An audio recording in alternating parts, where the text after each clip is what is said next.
Some science news for you now, and there has been a significant advancement in the fight against cancer. It's called CAR T cell therapy, and it's a rapidly developing cellular immunotherapy strategy that holds great promise. It's trying to combat cancer by harnessing a patient's own immune system.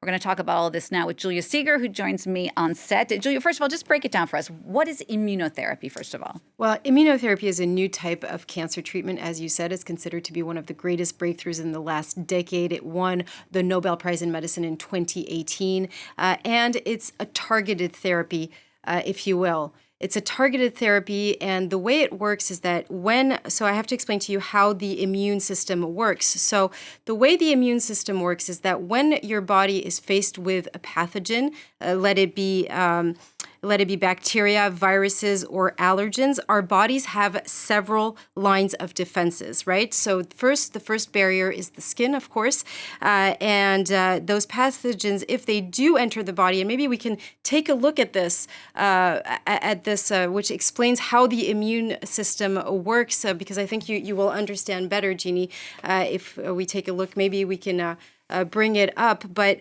the idea is really to modify certain cells of the patient. So here you can see that if the body is faced with a pathogen, it has several lines of defenses. The first one, of course, is the skin, but if the pathogen enters the body, then the immune system takes over, and kind of like a security checkpoint at the airport, it's going to scan every cell, and it's going to be able to identify whether the cell is healthy or unhealthy. If it's unhealthy, it's given the order to destroy it. Now, the problem, Jeannie, with cancerous cells is that the immune system can't recognize it as being an unhealthy cell. The reason why is because it has a camouflage capability thanks to a protein called PD-L1. So the immune system can't recognize it as being something unhealthy that it needs to be destroyed. And immunotherapy, the whole goal is to be able to awaken that immune system. And so scientists have found two ways of awakening the immune system. What are they?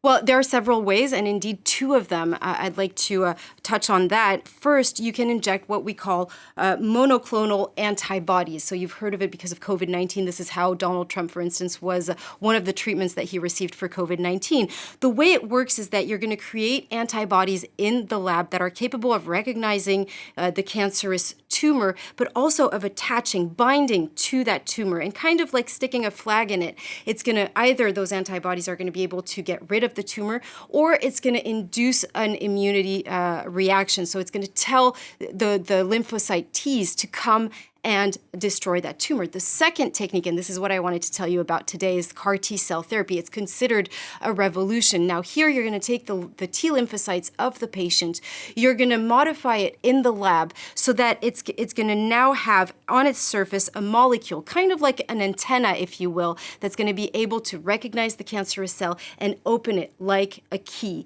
and then destroy it. So this is a huge breakthrough.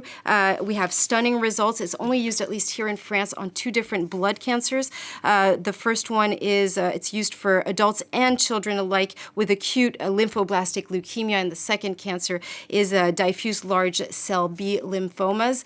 And of course, the goal is to be able to extend this type of therapy to other types of cancers.